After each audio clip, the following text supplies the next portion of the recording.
Here, this is our very special composer workshop here, featuring three very prolific, iconic virtuosos in their field here in Hawaii. Please give it up, Mr. John Cruz. Hey, thank you, thank you. Ernie Cruz Jr. Hey. One and only brother Nolan. Hey. Take it away, guys. Mahalo. I've been called a lot of things, but those are things that you just said, I'm going to have to look up some of them.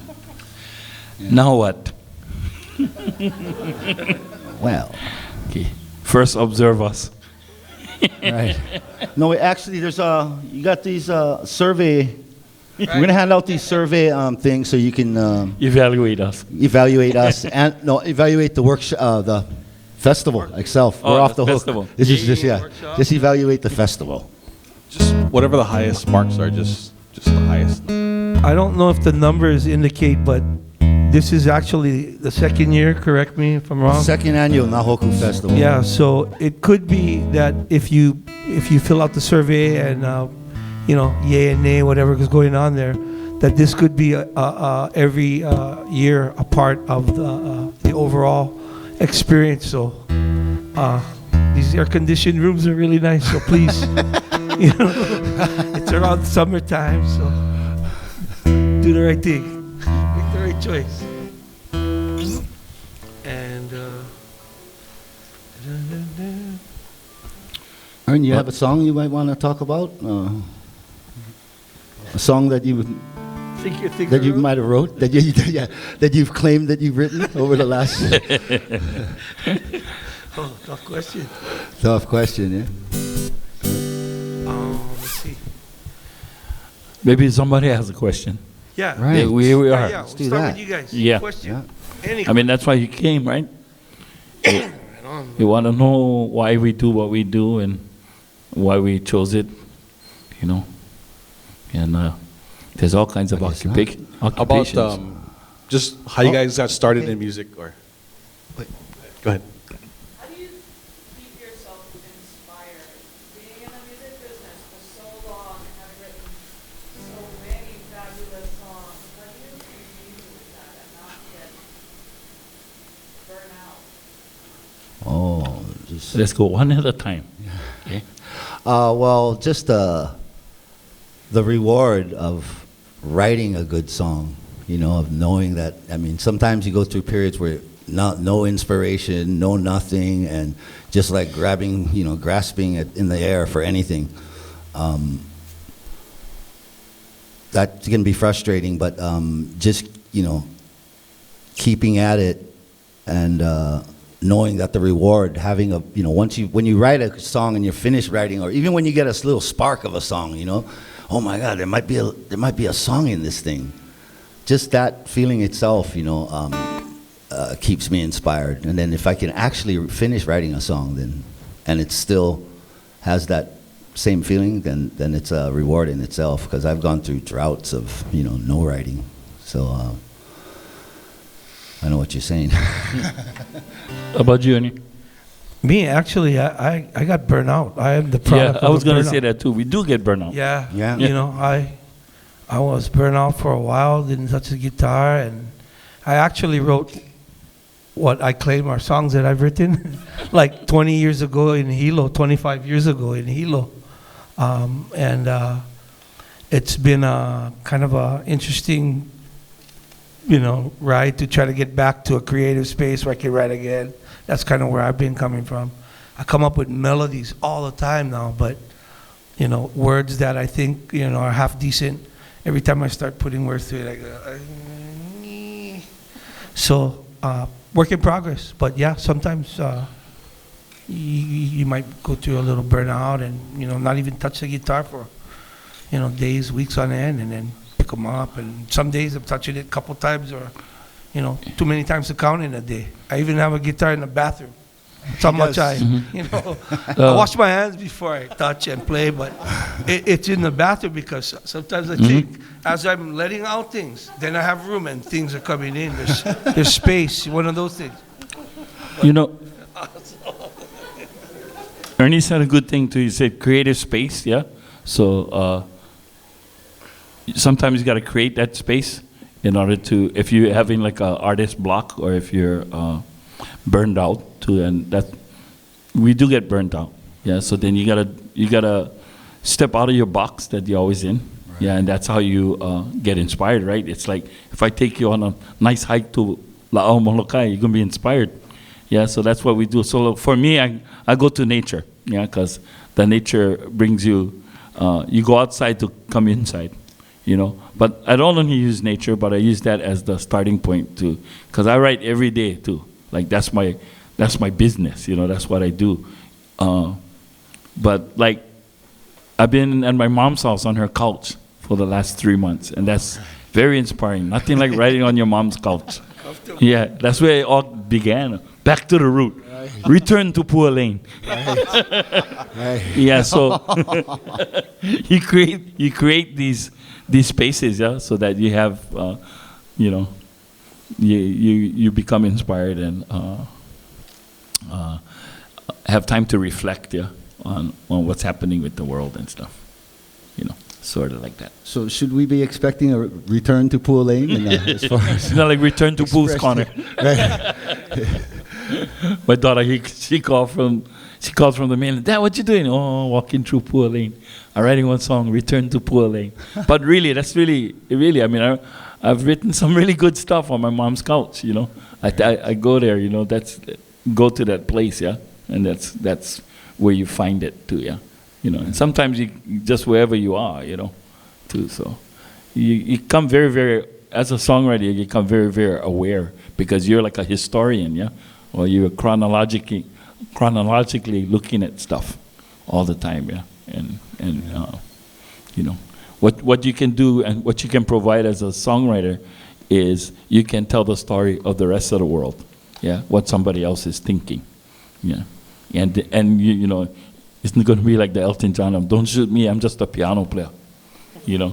You have that ability to do that. Come out with the song and everybody reacts to it, yeah. And you know, you're not going to be nailed to the cross. Another question?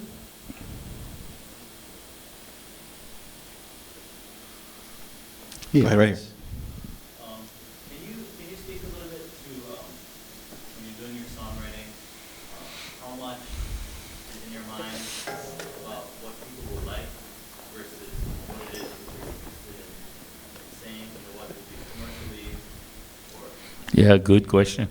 critically interesting, or how much you just want to just do whatever you want? Oh, there's a, you know, there's always a balance, yeah, trying to find a balance of, because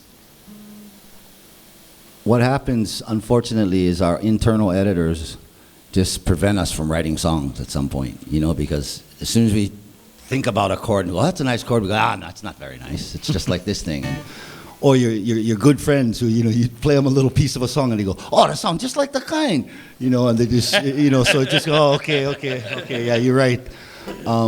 But, you know, yeah, I know. But at some point, you know, you just have to trust what you're doing and commit yourself to it. And of course, that's a tough one because you're always, you know, you're always thinking about what people are. I mean, we're artists. We create things, and for you know, people to view, to hear, to, you know, experience, and you know, there's always the thought of you know, what are people thinking, you know. Even if you're improvising music, you're thinking, what are the audience thinking at the time? If you're just coming up with stuff right on the spot, or what is the bass player thinking right now? You know what I mean? That I'm thinking the same chord. Yeah. Yeah. I think intellectually, you go through these phases. Right. You go through these phases intellectually, and then after a while, you just like gotta liberate it. You gotta set it free, and you just gotta fully accept. Yeah, that's what I do, and I'm not gonna contain myself to not be who I am. Yeah, but all things considered, yeah, you gotta think. I mean, even like how long your song. That's why I always laugh because they say Hawaiians write the longest songs. You know, He Lavi got like 30-something verses. You know, and then I met some Indians in the Pacific Northwest take like 1 day for them to finish the whole song. So, no, if you're a pop writer, like, John them like that. You know, you got to know that it's like 4 minutes, you know, how you tell a story in 4 minutes, yeah. So that internal editor he's talking about is really important, yeah. So when I write, I consider all things, but I always where I come from, I've been known to, you know, dick around a little bit with people's minds, right? So I always go to the edge too, yeah. See how much I can get, push the envelope, yeah, and then pull back. Oh, yeah. No. Just kidding. yeah. And it's fun to do too when you're in that space too, yeah. And people allow you to do it too, yeah. I think maybe for me, because I've been working full time too, you know, a slight difference maybe between me and John and Nolan is, you know, music is their job, or, you know, whatever, for better or worse. And I chose a slightly different path that I'm hoping I can eventually evolve to play music full time. But because I have this full time thing going too, you know, it just seems like a little different. I don't put too much pressure on myself to finish or write. Like I said, I've been coming up with melodies and stuff, but I don't know if pressure is the right word. No more deadline, eh? Yeah, no more deadline, because if I don't finish the song, then, you know, I got to go work at 7 in the morning anyway, and maybe I'll pick up something over there. And so it's been an interesting juggle, you know, trying to follow and keep up. And people give you, you know, people help out a lot, you know, like they were saying, you know, saying yeah and nay in little ways. And, but, yeah, different kind of. Easier now. Actually, I like, I'm grateful for my job, but you know, I want to really kind of play music more as maybe my job, as I'm kind of 5 years late in my personal, like, bucket goal list or whatever. Some unexpected things happen, but I guess that's life. So I'm trying to get to that point where I can play and then see maybe what happens then, because these guys devote, you know, a good almost 100%, you know, to what they do, and it really shows. And so I've been running about 50 for about 20 years. So and people are nice to me. So Yeah. you know, I don't know if I'm asking for too much. If I'm pretty good, I should just write out the job and stay put. No, but that's I so. get greedy, then I go Yeah, down. that's so basic and natural, yeah. Because you gotta be your natural self, yeah. You gotta be basic. You gotta be natural, yeah. I think good to have hardship, but too, you know. I have like a guitar player that plays with me, and he hasn't written a song since he got out of high school. Great player, right? But and he tell, how come I can't write? Because you don't write out of struggle, yeah. You have to write out of struggle sometimes too. Come over my mom's house and sit on her couch. You know, so it is important to remove yourself from your comfort zone, because easy for all your friends to tell you, oh, bro, good. Oh, that song awesome, yeah? But you go to Boston like John did and play in front of a whole crowd, right? It's totally different. The vibe's totally different, you know? I remember I used to play in the Northwest. When I first went there and playing, they think like, wow, what this Vietnamese guy going to do? Right? Yeah, so I bust out Sweet Home Alabama. Right. You know, whoa, and then they're just tripping, you know, like, whoa. Yeah, and then slowly I work in Sweet Lady Oiole, and I end with Coconut Girl. Right. You know? And that's it. Everybody wants to be Hawaiian, you know. Right. They're wearing a lot of shirts the next week. You know, so it's very strategic too how you position yourself too. But I think that you strengthen yourself by having a little hardship and sacrifice and things like that too, you know. And like Ernie said, it's really where you want to position yourself to, you know, you know, where he's at is where, like me, I wouldn't try go mainland to, you know, live Seattle 3 years, live LA 1 year. I only could last 1 year in LA because, you know, I like surf, or I like do things that I grew up in Hawaii with, yeah. So that's why when I did the ASCAP conference last year, I said, I chose Hawaii. You know, like you got somebody like Michael Paulo, you know, he chose LA, yeah, he went there. Yeah, John went for several years, right. East Coast, like, you do it, yeah? Because you know you got to do it for satisfy your soul, yeah? But it's good to know that you're home. Me, same way, I went a little while, came back, I said, oh, this is my home, man. So I don't give the best version of myself home, you know? Right. Yeah, like this way I like live, you know? I don't care how expensive we think it is, yeah? Yeah, the expense really is a figment of your imagination, yeah? Yeah, and then my uncle that taught me music used to tell me all the time, you the limit of your imagination. You know, so I just keep imagining, right? That's what we do. We just keep imagining. Right. That was a great question. Would you guys Yeah. mind doing a song for us? And then I'm sure we're going to have more questions after. What song? No. We follow you. Okay. I've been. I've been. Let's call out that key. Okay, B flat. Been recording a new album lately and writing some songs with a songwriting partner actually of mine. And so I'm gonna play this song, which is almost done. There's a few like tweaking things that we're trying to get out of things. Anyway.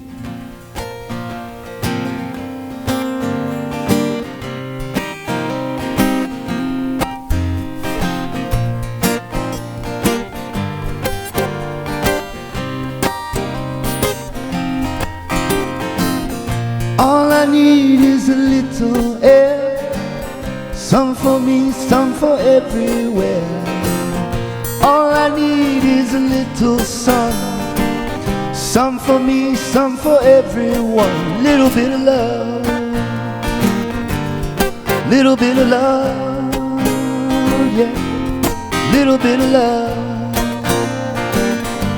a little bit of love. All I need is some water to drink, a quiet place where I can sit and think. It'd be nice to have some money too, some for me and some for you. A little bit of love, little bit of love, yeah. Little bit of love, little bit of love. Well, really what I'm trying to say is I need you. Every little bit of love you give me too. Oh.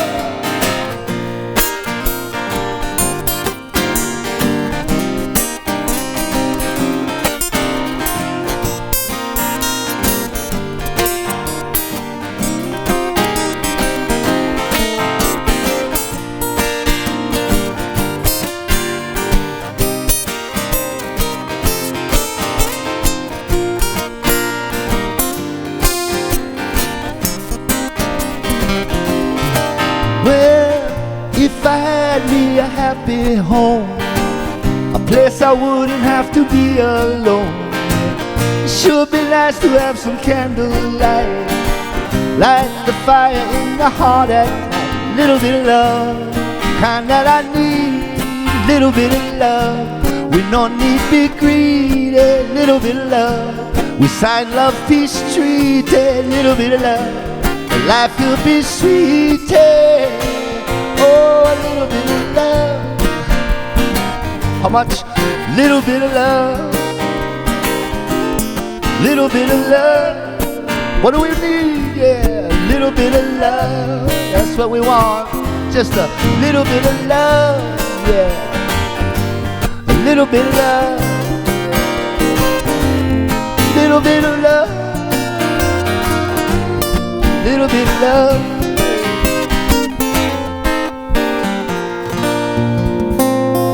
Hey, just a little. All right. Just wanted to point out something to burgeoning songwriters too.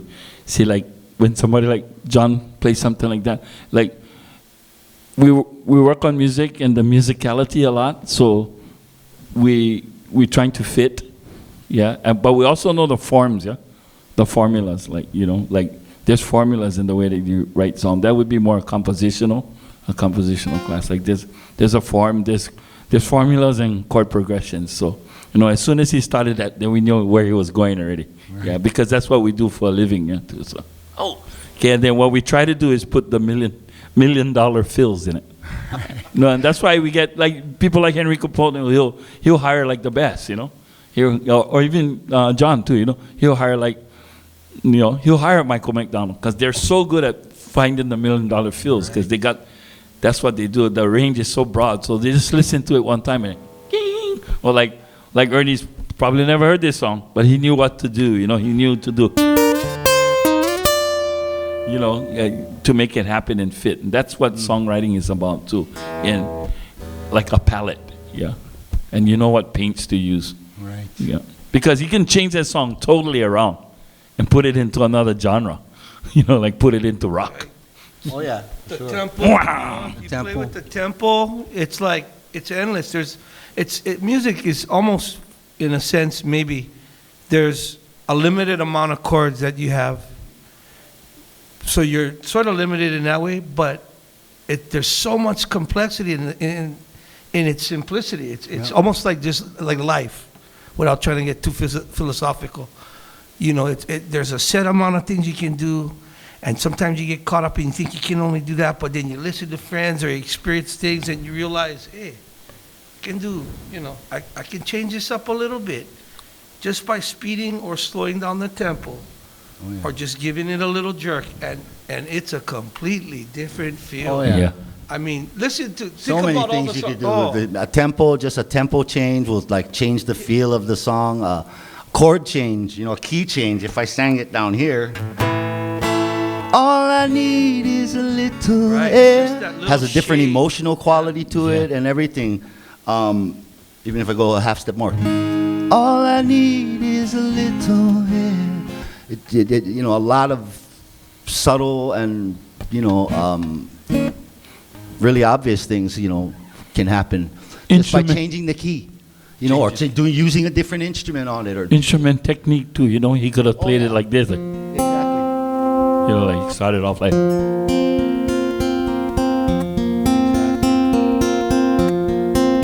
That's for the soundtrack. Yeah, exactly. Right. Yeah. So like, you know, when I'm in the process of trying to record these songs, those are all things that to consider. you know. Like already, you know, in the short 2 weeks that I started recording, like there are a couple of songs that I've changed the key and the tempo 2-3 times already. Record another version. Oh, that's not right. You know, go home, listen. It's not right. Change the key, change the tempo a little bit to try to see if I can get the right one. And then, you know, what's the right key for my voice to sing? You know, what kind of quality do I want my voice to have for that particular thing I'm trying to, you know, get across? You really go crazy, you know. Oh yeah. He just bounce off the wall. Yeah. Then you got to call somebody to like Exactly. tone you down. Yeah. You know? Yeah. Yeah. Yeah. Sometimes I rent like a hotel room. I'll go to an island and I'll just lock myself in a hotel room with all kinds of snacks. And just bounce off the wall. Right. You know. So you didn't have to put anybody through that. You know, Yeah. you didn't That have to have your misery. friends and your family wondering, what the hell is wrong with him? Yes? I got a question like the hook and the bridge thing. Oh, So, I mean, okay. like that song, okay, A Little Bit of Love. Yeah. I mean, like, does that, like the title, you go for that, that's the bridge and that's the hook for you? And when you write a song, you're going for the bridge to be a hook? Is that what you're trying to get? Well, it depends on what you're calling a bridge. That little bit of love, I would consider that the hook, yeah? And that is repeated in the chorus. Little bit of love, little bit of love. The bridge actually in this song would be the part that goes, little I really need to say is I need you. The bridge kind of takes us away from things for a while, but then, you know, just sometimes the bridge will like bring all the lyrics together, because at first think, oh, what is he singing about? He's just singing about this, he's singing about that, but then a bridge can, you know, explain and tie in all those things. Oh, that's why you see, you know, in this song in particular, I actually said, what I'm really trying to say is I need you.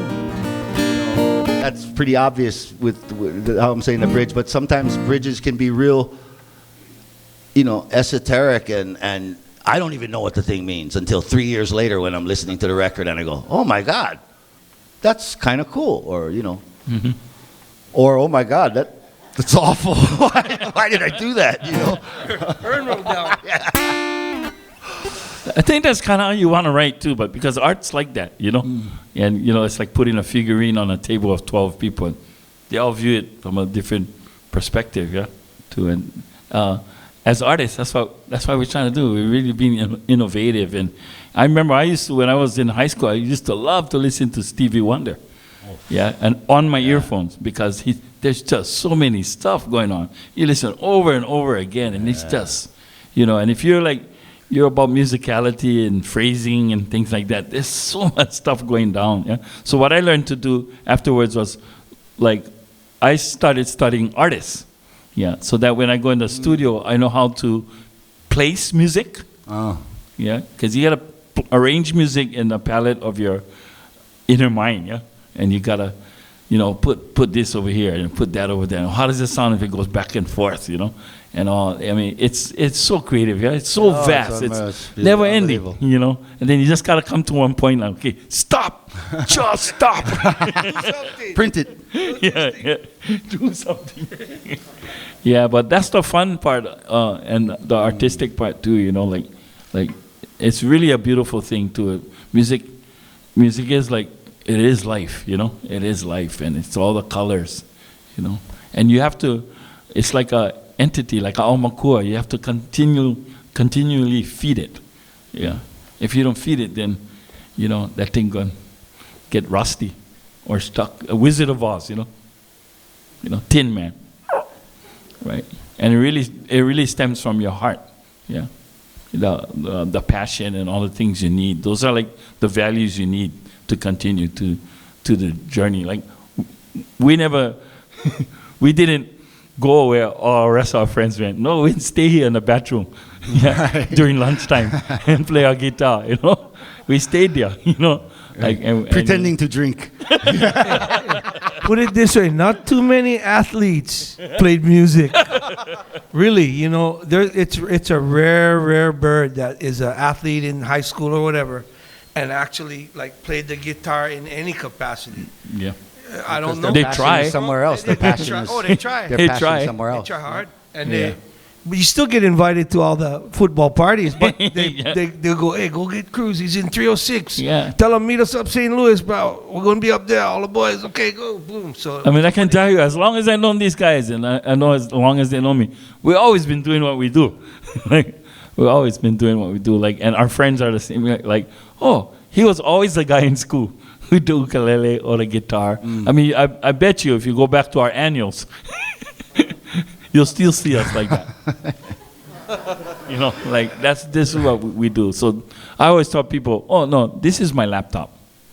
Right. Yeah, this is my laptop. Yeah, this is my hard drive. Yeah, and this is my software. Right. And we stay on it. Yeah, we stick with it. Yeah, all that other stuff you take them to. Guys like Gaylord. Right.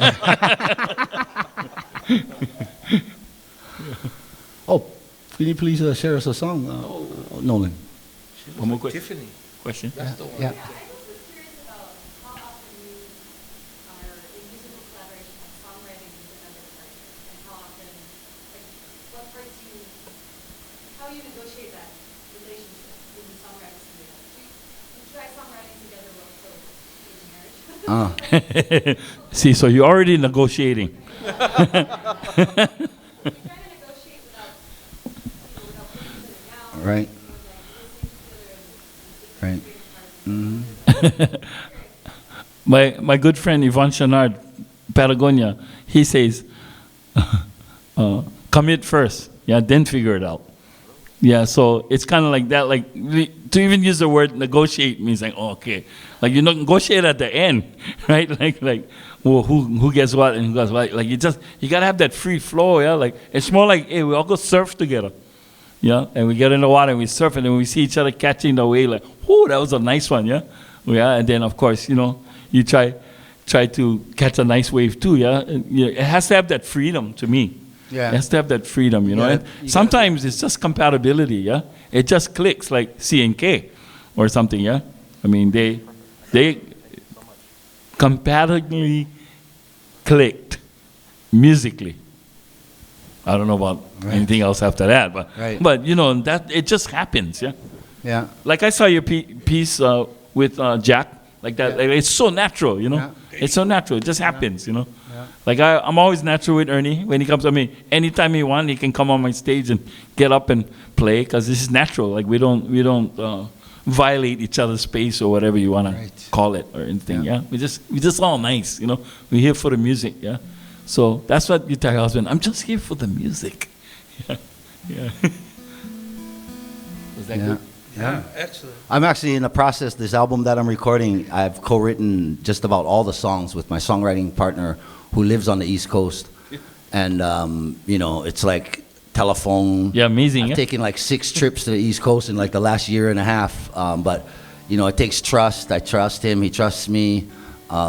It takes, of course, compatibility, like you said, you know what I mean? Similar musical, you know, and we've been doing it now so that we can predict what, you know, Finish each other's. you can finish each other's sentences and, Yeah. you know, not that, you know, when I finish his sentence, he's probably going to change it anyway.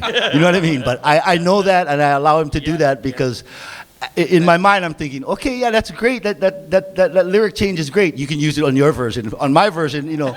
But of course, we agree on some things, and we know the song, you know, like he said, form. You know form. You're familiar with the same kind of form. And so it's obvious where something wants to go. And then, you know, you just kind of, you know, get out of the way, really. If you got a good spark, then you just kind of, it's going to happen. What's not going to happen is when you're going to try to, you know, say, no, it should be like this. So, you know, when you let things flow, and it's real obvious, yeah, you know, when things are working, because then he's not sleeping on the couch. Musicality is about stuff like that, like not being too busy, not crowding. Yeah, like, you know, music instead of noise. You know, I remember when I was in college and high school, and you know, I knew that, you know, guitar was going to be one of my principal instruments. I want to learn every chord in the universe, right? And then you listen to the Beatles. You know, Right. every song's like 3-chord song, 2-chord song, 4-chord song. Right. Yeah, so then it's like you just like, wow, but it's what you do in those 4 chords. Yeah, Right. yeah, and that's innovation. Yeah, or musicality. So. I remember that you shared that part. I remember when John went away to the East Coast. He, I think, you know, one of the first times he came home, I was like, you know, what's it like up there, man? What's going on? He said, well, everybody can play, bro. Everybody's fast. Everybody got the fastest chords, this, that. But nobody can sing. So he said, I can sing. I'm tight with them, man. That's Fit right in. definitely an asset. So, you know, one of those things. So you get it, again, referring back to Nolan, it seems like a lot of music has to do with listening. It's not even the noise that comes out of here or anything. It's the ability to listen to yourself, maybe, first and foremost. And then if you're going to interact with other musicians, listen to what they're doing. Because me personally, I don't really like jam sessions, because for every, you know, every jam session that works, like say you do 10 jam sessions, 9 sound like, and I mean impromptu where guys just sit in and you play, 9 of them, my personal experience, sounds like Santa's dysfunctional workshop. Like you're sorry you invited guys, but you're trying to be nice, and like after like half of the first song, you're like, oh shit, oh shit. But then, you know, when it happens, when everybody's listening, and Right, for it listening. to happen, you have to be listening. Even no matter what level you're on, if you're playing with whoever, this guy or that guy. But if you're listening and you have the ability to place and you listen, you can go places that, you know, people who spend their lives taking music in school and stuff. Yeah, looking you'll be able for to it. put you'll be able to put yourself in pretty cool situations just by listening. Yeah, that's what they're trying to teach the Miami Heat. You know, really, but it's like, just because you have 3 stars doesn't mean it's going to be, you know, it's going to fall in sync. Sometimes it can fall apart. Yeah, so that's liberating your mind again. Yeah, to understanding how cohesiveness works. You know, and crowding is a like John said, crowding is like a music word. Don't crowd the music, you know, like, you know, less notes, more melodic. You know, you say things like that to people, and if they're in music and they know what it's all about, and they have a wide variety and peripheral vision of that, they know what you're saying, or a musician will know, you know. That's a good one. Not so much notes, more melodic.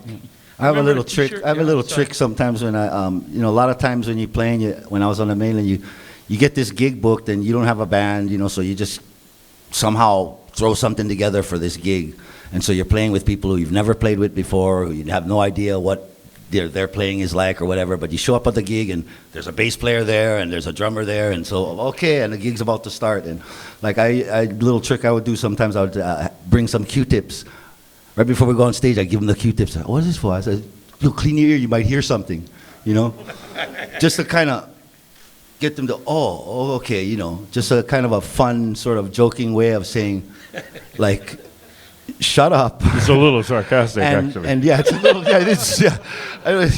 You know, I would have to judge who I would hand out Q-tips to, of course. Really? But you know, it's just a way of not being so heavy about it. Yeah. Hey, now we're gonna do this gig. We've never played before, so everybody's got to listen. And because I'm the singer, you know, they're looking at me to provide the songs and the way the gig is gonna go. Yeah. So you know, it's hard to do if in a situation like that if you don't have people listening and whatnot, you know, and respecting the music. Really, they don't have to respect me, but just respect the music. You know. But the artist, like the artist is the leader, yeah. So he got to take them across the river, right? So it's like, oh man, like everybody gonna be like across the river, like okay, let's go smooth, let's paddle, you know. Never mind looking back, just keep paddling, you know. But paddle with your ears, yeah. Listen. I remember a T-shirt somebody was selling a couple years back. I think it said no touch, no tone, no feel, and then on the back it said respect the music. You know, so all of that comes with, it seems like, or a lot of it comes with listening. So I don't, you know, really, I'm surprised I'm here today, and I don't mean it in a stupid way, but, you know, these guys do it full time, and they smile a lot, but they put their every ounce of what they do into what they do.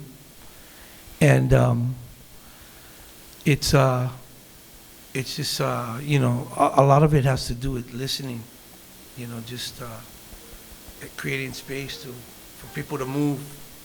Even for yourself to move, sometimes creating things like listening to yourself and creating space for the music to come out, you know. Sometimes we're so cluttered in our minds, and so we have our own, you know, motivations and all this stuff, and what we're, you know, trying to achieve and all this. But sometimes that just kind of gets in the way of really letting the music come out. That's why staying in the beauty is important. Yeah? Right. Staying in the beauty of the thing, you know, like, because it's so close sometimes. Yeah, the ego and the, you know, the good mind and the bad mind is so close. Yeah, I call it 51-49. Like God never created everything 50-50. He made love prevail at 51. Yeah, and evil is in 49. But they're so close sometimes. You know, recognize that you're in the 49. Yeah.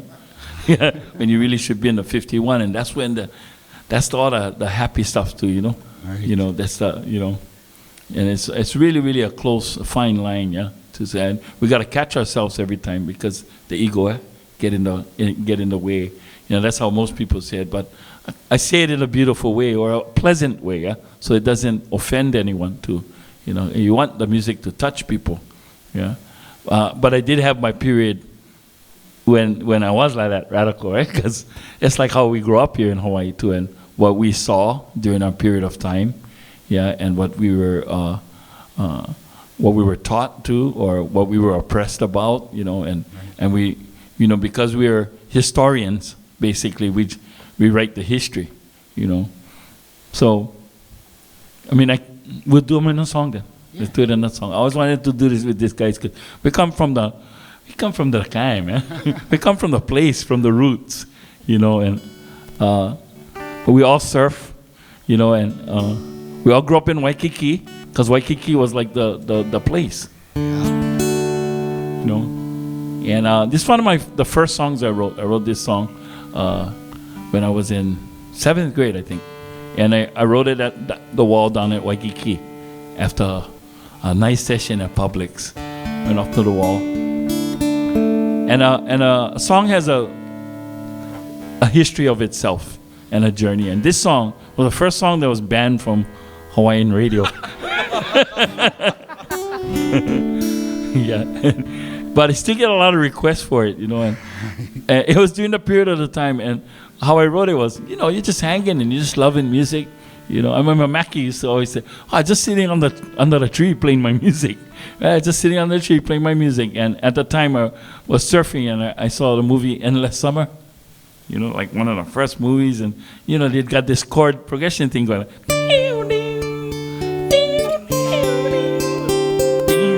And that's how I feel when I'm in the water too, yeah? So I used to always look at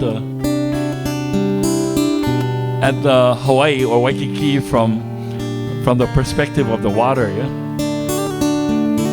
I was 7th grade, I was radical. Never have timeouts in those days.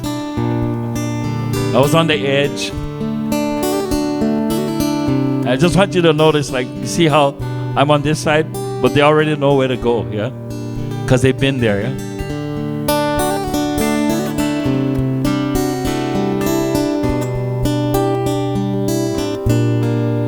Come down with me. Have you ever tripped to reality? Come down with me. Come down and see what they've done to Waikiki. Ask me why, open your eyes. Can't you see loss of paradise? There's too many people down in the sand. Can't they see one our land? And why do I grumble? Concrete jungle in a place people were once something. Too much one-way signs, think they're blind. Can't even recognize a tugboat sign. Too much hotels. Somebody tell me. No more Hawaiian style. And then we pedal the D and the C back and forth.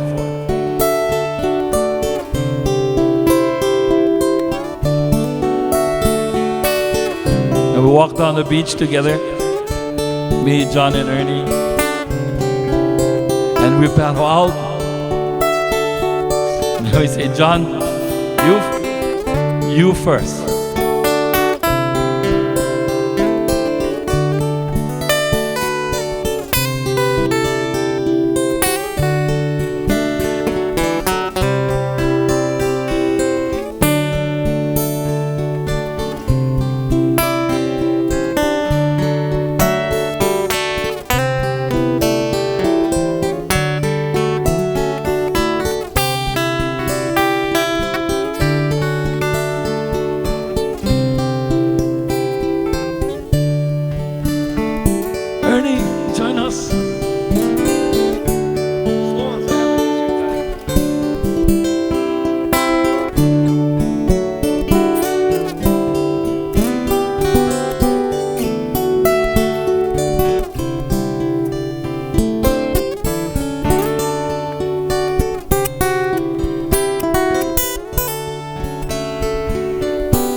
Oh, to be 7th grade and radical.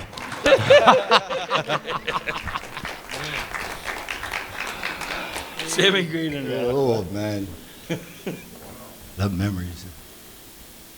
You should know that when we actually announced this workshop, and we actually put it on the website, that we had John Cruz, Ernie Cruz Jr., and Brother Nolan, a lot of people that I recognize here that actually sent us emails and questions and stuff. And I mean, the fact that you folks, each one of you have so many songs that, you know, as soon as they see you, as soon as they hear it on the radio, they know immediately it's you.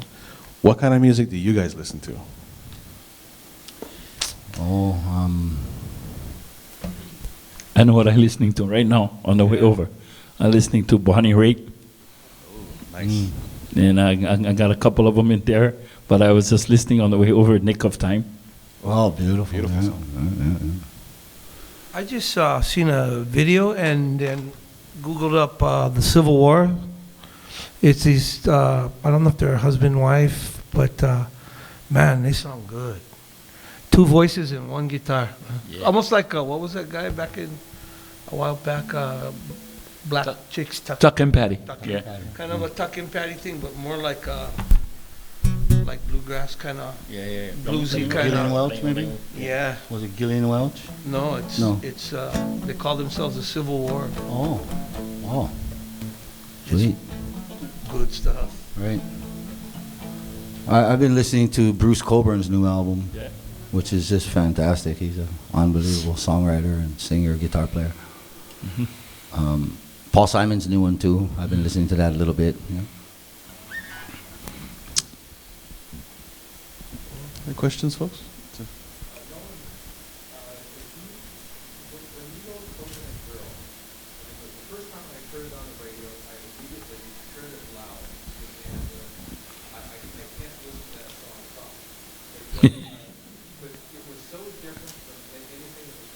Right.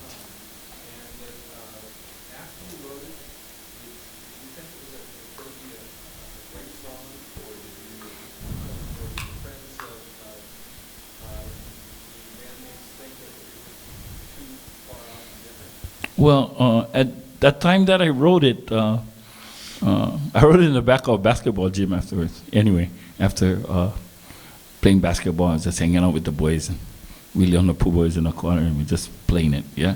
And but I was already sort of surrounded by people that are in the music industry, and actually, so I wasn't just taking it to friends and stuff. Yeah, like the friends knew because we just kicked back and played, and you know they like anything and everything. You know, I was doing Curtis Mayfield back then. You know, Fred is dead. You know, and grooving and all that. So they definitely liked the groove, and I sort of knew I had a groove, but I always did love reggae music too. So anyway, I was hanging, and I met Kamasami Kong. Oh. Yeah, and he heard it, you know, because he got like elephant ears for music and stuff. And he was actually the first one that said, whoa, you know, come in. And then he introduced me to Frank Day, who was a big producer back in the day here in Hawaii and stuff. And then, wow, he said, wow, we got to do this. You know, we got to get some musicians to put it together. So actually the first recording of Coconut Girl was done in Japan too. And then the vocalists, the background vocalists were these 3 black women from LA. You know, so it had that really, you know, and it had that, that edgy groove and stuff, you know, and it was released in Japan. And then from there, Mountain Apple, bing, John DeMello's ears heard that, because he got elephant ears too. Yeah, and then a collaboration was made and all that stuff. So, and I was still like, whoa, you know, just watching it manifest too. And I still didn't stop writing, because I didn't know that song was going to last a lifetime. Yeah. She's about 99 years old right now. A little bit wrinkly. But she go. Yeah. Yeah, so that's like, you know, you don't know. You know, you write songs, you write 10 songs, and you think this one is going to be the one. And it ain't, you know. Like I wrote Little Lullaby for my first daughter, and I just, you know, because we write songs, we sort of know, you know. It kind of had that Jimmy Buffett. I thought that one was going to be the one for that other one, and it wasn't, you know. It was Big Ship and, you know, all the Are You Native and stuff. Right. Yeah.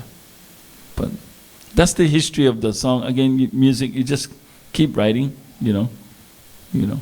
I mean, we producers sort of make that decision for you. I mean, you kind of know, right? Because you gotta empower yourself with the ability to think that it's gonna work on somebody or something, yeah, like that too. But to take it to that other space, man, to me, it's so much more of a convenience to have somebody else do it. Like, I'm not a lay greeter, or a tour agent, I can't hold signs up there. Pleasant Hawaiian Holidays, I tried it, that's why, yeah. I'm not, I gotta be in my space doing my thing, so that's kind of how that is with that one. Other questions?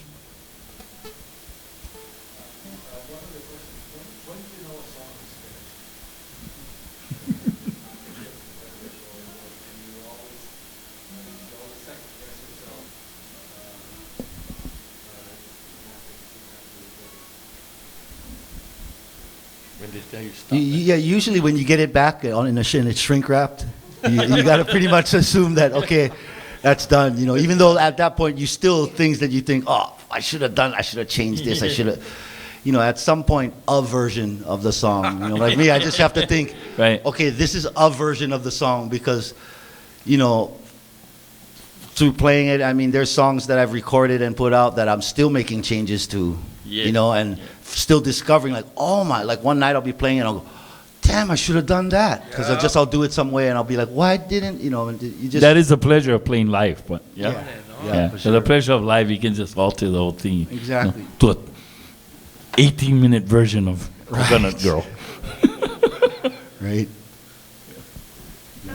Lyrics, music, for me, usually lyrics comes first, and lyrics then a little later, like an echo kind of, sometimes the lyric line, the music line comes.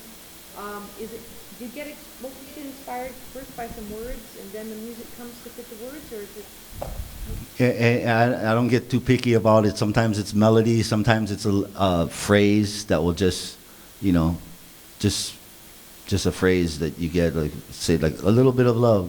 That'll infer da da da da da, that kind of melody, that kind of rhythm. Da da da ba ba bum. Then you get a melody, ba ba da ba ba bum ba, and whatever. Sometimes you get a whole song that just comes out and it's finished. It's like you're going, oh wow, what was that? And yeah, what was that? You pull over on the side of the road and almost cause an accident on the freeway, and you sit there and go, whoa, what was that? Or sometimes you trying to write the first verse for this song for 20 years and you still can't get it right. And it just sometimes I try to sit down, I'm going to write a song today, and you get whatever. Sometimes you get successful, getting somewhere with that. Sometimes you don't get anywhere with that. But I don't get too picky about it. I just kind of like, whenever if it's a melody I hear, if it's a drum beat, if it's somebody else's song that I hear, and I go, oh, that's unreal, I better jump on that action. Anywhere I can find it, I just try to get it while it's hot, because when it's not, it's a pretty. Yeah, it's like, although I've never given birth, it's like that, you just have those periods, like you have like this stretch and it's just coming, yeah. But then out of the 25 songs that you gave birth to, maybe only 3 are like really locked in and done. Like they just come out full. The rest are all fragmentations of it, and you can go back to it or take 20 years. That's why I was laughing, because I got boxes of lyrics and songs just loaded all over the place, man. And it's chaotic. So in the world today, it's really nice that you can hire somebody to file them for you or keep them all in order. Yeah, because I'm not in any order either, If I became in any order, then it wouldn't be me. Yeah, I just like go through, and then you have somebody to put it in order for you. Yeah, so as much as I have recorded, as much as I have published, and as much as the boxes are in there, all tie. Just loads of things. Yeah, what I have worked myself to, which I consider successful for me, is I've been able to have 24/7 access to a studio without having to pay the electric bill. Because as artists, we've tried all of that stuff. I'm going to have my own studio. Right, then you get in there and you find out, wow, plenty reading I got to do. Plenty plugging I got to do. And again, that's not me, you know. So you go through all these phases figuring out who you are. Yeah, so what I have is the ability to like get up at 12 midnight, make a phone call, go down and record if I'm compelled to do. Yeah, so to me that's successful because that just fills my aumakua or my need, yeah, to get the music out. I don't fight it. I always set it free, and sometimes it doesn't come for like 1 year, a hiatus, yeah. So again, that's the whole thing of music. It's almost like undisciplined, disciplined, you know. Yeah, Chaotica. Yeah, like sometimes I look at people's faces and it seems like there's questions. There's what you hear, or like music is you got to do this to play music, or there are parameters or rules, like anything in life mostly. But then there really are no rules. Everything, as I've learned personally, music is subject to change. As if you're an artist per se, and you're making deals and writing songs and making deals, when you start off, you have zero leverage. Nobody knows who you are. But then, if you're lucky and you keep progressing, pretty soon you might not have money, but you got leverage. Now you can use that. You start using that, and then you find out, well, this guy said, when I took my first guitar lesson, the teacher said, here, take this pick and strum. And I never used the pick, so I started strumming, and he knew already that I didn't, wasn't taught. So he said, okay, you have to play this and that and that. And I never went back to his class, but then I started playing the guitar and just kind of doing this, sort of bass finger picking thing. Almost like country, but it seemed like two guitars playing at one time. I didn't know at the time what I was doing, but it just felt good. Right. And years later, I find out that some of my favorite guitar players don't use a pick. So what Uncle said, bless his heart, he's probably not around now, but he said, to play the right way, you need a pick. Mark Knopfler, some of the best people play by feel, just using their fingers, not even their fingernails. They get some insane sounds. So there's just, as you learn, you listen, and you just kind of find what works with you. I think what works for me is anybody who's ever inspired me. I just try to hold close to that, and then just take in, whatever, you watch and learn. Tidbits of it, yeah. Watch and learn as you go, man, because sooner or later, if you're applying yourself, I think the you is going to come out. That's kind of what you're looking for. Sometimes you're so maybe obsessed with looking, you're not really experimenting and trying these different things, but maybe. So you try all these things because that's all little bits and pieces of all that you enjoy married to who you are, and then that becomes your style, or that becomes you, man. Right. Style don't kill really yourself important. looking too far outside, Stay close and, because you can get lost out there. Right. Plenty times get lost, burn out, whatever. Style is like really stylistic. You got it's something, really important. Half the battle is just wanting to, stay in focus and focusing on what you do maybe. But always look for inspiration, wherever. Music, like Nolan said, nature, fellowshipping with other musicians.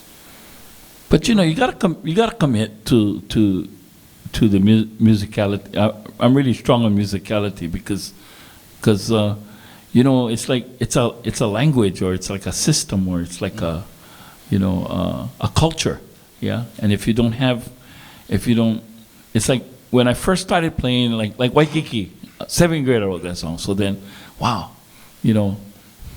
Frank Fury is telling me, wow, this is a unbelievable song. You just get a record. Let me see if I can hook you up with these musicians. So he's just bringing in Gaylord Holomalia. He's bringing in Alan Leong, who's like the jazz piano player at Roosevelt High School band. So I'm sitting with these guys, but I almost can't communicate with them because they're talking. They are so compositional, right? Because they're school trained musicians, yeah. So then I realized that if I elevate a little bit more, I gotta understand, I gotta have, and I had a really good friend in high school. His name was Mark Fo, and his dad was Buddy Fo, yeah. And he said, I want you to go visit my dad in Maui, yeah. So I went out to Maui and visit Buddy Fo. He just recently passed away, I think, about 2 or 3 weeks ago. Just a great musician and easy to talk to.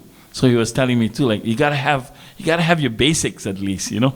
You gotta know what is 1, 2, 3, 4 instead of and a 1 and a 2, right? You gotta know where the downbeat is. You gotta, because when you work with musicians and the caliber is like elevated a little bit more, it's like, man, you can get lost because they can go places without losing where the 1 is, you know. Yeah, they can go different places and stuff. So to me, that's all like musicality. You gotta know, you know. You gotta know form. You gotta know chords. You know, you gotta know some things. Those are all tools. The more tools you Yeah, have, the more tools you got. things that you can apply to any of these problems that arise and whatnot. Like it just seems defying, like how Paul McCartney can write song, and Lennon can write the greatest songs with 3 chords and everything. But I mean, those guys are monsters. They're monsters. They're monster musicians too. They know, they hear, they listen, like how he said. And that's why I always, in my songwriting classes, I bring music so people can listen. I bring music from Stevie Wonder to Eagles or something like that too. I mean, it's just amazing what you can do with a G and a C. That was a beautiful song you just did in that groove. There's so many songs in that formula, in that progression, And that's why I love Hawaiian music too, because Hawaiian music is like, G and C. Right. Yeah, and dang, those women and those kupuna back in those days, how they could just alter this major scale. It's just a major scale, until it came contemporary, we threw in on minor chord or something to make them fancy, right? But other than that, wow, these people back in the day, they wrote such beautiful melodies, man, and it's so reminiscent of this place, like Helen Deshay Beamer. Like, I love to study her, Lina Machado. It's like, wow, I can't believe how musical these people were, with such simple chord structures. Within the concept, the confinements of those couple of chords. It's amazing. Well, like I said in the very beginning, prolific and iconic virtuosos and musicians. We have time for one more song. Ernie, can try.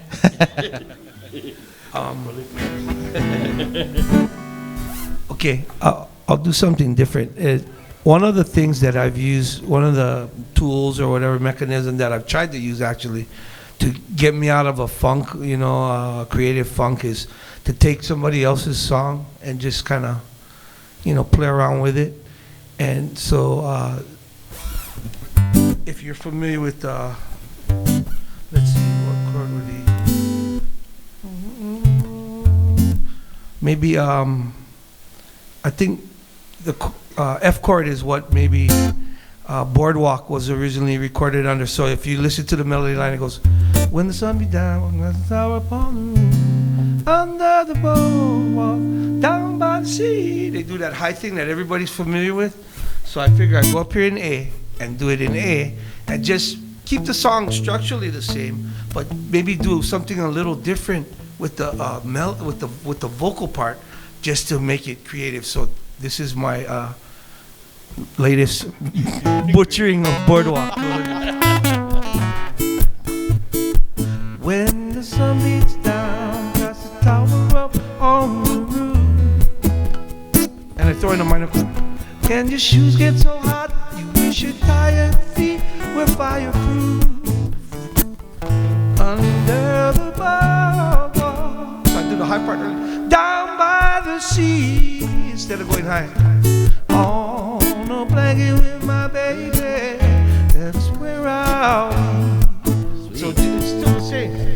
From the park you'll hear happy sounds of the carousel. Play a little bit with the. You can almost taste the hot dogs, French fries they sell under the boardwalk, down by the sea, on a blanket with my baby, that's where I'll be. And then everybody can join it. Under the boardwalk, out of the sun, under the boardwalk, we'll be having some fun. Under the boardwalk, people fall in love. Under the boardwalk, we'll be making love. Under the boardwalk, boardwalk. From the park you hear the sounds of the carousel.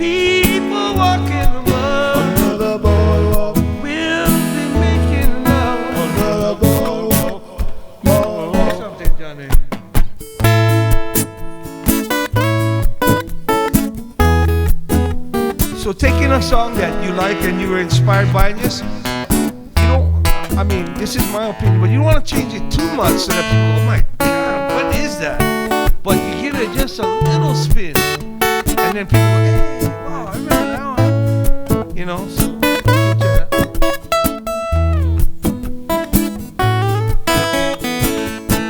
under the moonwalk, under the sun, under the boardwalk, we'll be having some fun. Under the boardwalk, people walking above. Under the boardwalk, we'll be falling in love. Under the boardwalk.